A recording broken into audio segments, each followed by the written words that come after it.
Thank you, Honourable Speaker, sir. I thank the Honourable Rakwita Walambura for the oral question. The Climate Investment Funds, CIF, introduced the Nature, People and Climate Investment Program in 2022.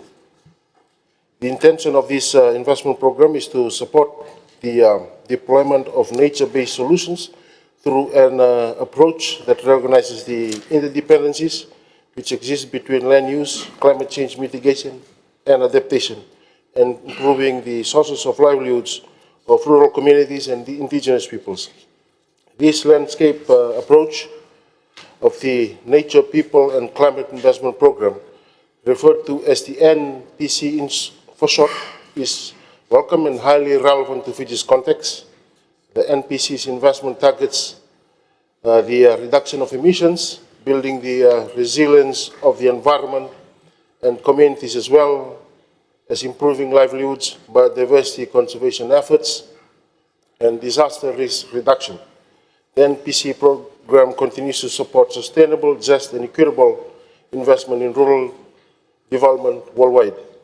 Mr. Speaker, sir, in August 2022, the Government of Fiji, through the Department of Climate Change, submitted an expression of interest led by the World Bank and also the implementing partner of the NPC program. Mr. Speaker, sir, in December 2022, from 48 applications globally, Fiji's expression of interest was selected for progression alongside 8 other EOIs for further development. Overall, only 2 EOIs from the seats were selected from Fiji and the Dominican Republic. Between 2023 and 2025, the World Bank supported the development of Fiji's NPC investment program under the oversight of the Ministry of Environment and Climate Change and the Ministry of Finance, Strategic Planning, National Development and Statistics, and in collaboration with the Ministry of Forestry and Fisheries, Agriculture and Waterways, the Tokyo Affairs, Rural and Maritime Development.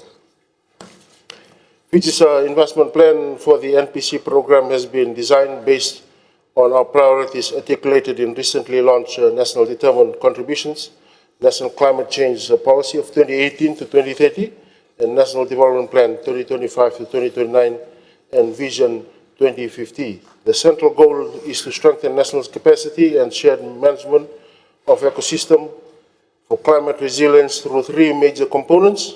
First, component focuses on policy, institutional and capacity framework for nature-based solution.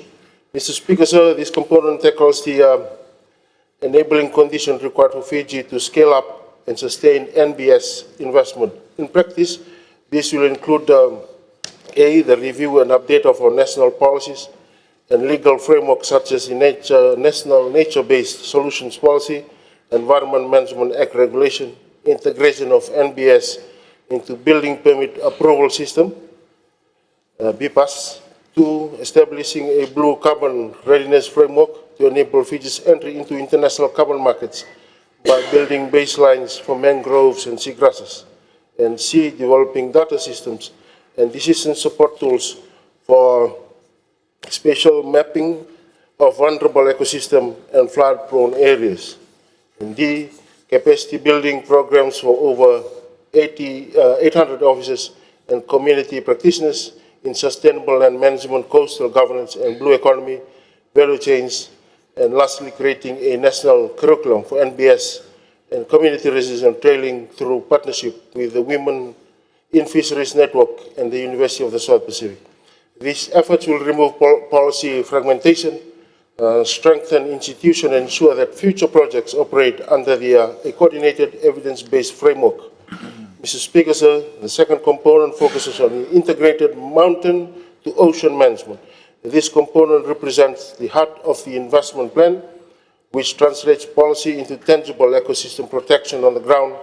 Key activities under this component include reforestation and riparian restoration in the Singatoka and Navua basins to reduce erosion and improve water equality, mangrove rehabilitation and community-led monitoring marine protected areas, MPAs, and locally managed marine areas, LMMAs, restoration of seagrass, meadows, and coral reefs by coastal communities to enhance coastal protection and fisheries productivity, implementation of integrated water management plans, and link upstream forestry and agriculture with downstream marine health, and the piloting of nature-based wastewater treatment system, such as constructed wetlands in rural communities.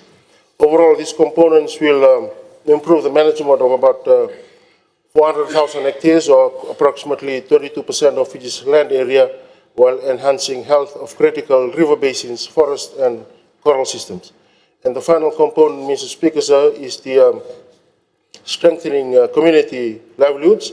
This component will invest directly in people and communities through one, support over 10,000 people directly and 80,000 people indirectly through livelihoods and value chain development. Two, scale up sustainable aquaculture and coastal fisheries enterprises through aggregation, improve market access, and enhancing value chain. This includes capacity building and investment in post-harvest facilities and fish aggregating devices. Thirdly, support women-led blue businesses, organic agriculture, agroforestry, and circular economy value chain. And fourthly, improve livelihoods and strengthen food security by transforming smallholder farming through aggregation, market, and value addition. Nature-based solutions, including climate-smart agriculture, will be used to support the program. The focus is to diversify income streams, and particularly for women and youth, so communities can adapt to climate shocks while improving living standards. Mr. Speaker, sir, the 37 million SIF package comprises of a 50% grant and 50% concessional loans. We leverage an additional US 20 million in parallel financing from the World Bank's International Development Association, IDA, and the Multi-Donor Trust Fund. Through this targeted partnership for sustainable and resilient landscape, commonly known as Pro-Green, and for the marine and coastal areas through their Pro-Blue initiative.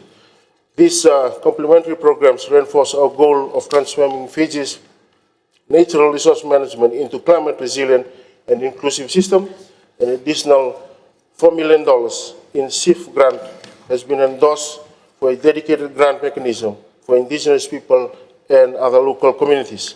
Mr. Speaker, sir, I would like to inform this esteemed the August House that Fiji's IP approval on 50% grant and 50% concessional loan, as opposed to the initial 100% concessional loan when it was first presented.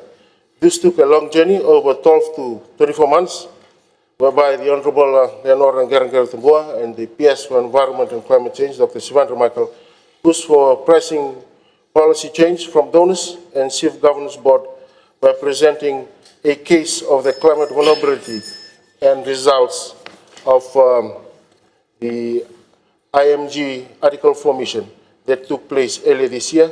It was only because of this negotiation that the pricing policy mix has been changed to account of Fiji's case, and this is clear demonstration of Fiji's leadership in the region globally on behalf of PICS on climate. I will end there, Honorable Speaker, sir. Probably it's taking too long, but we'll give another brief when I give a ministerial statement, probably in the upcoming sitting, so the question can be adequately addressed.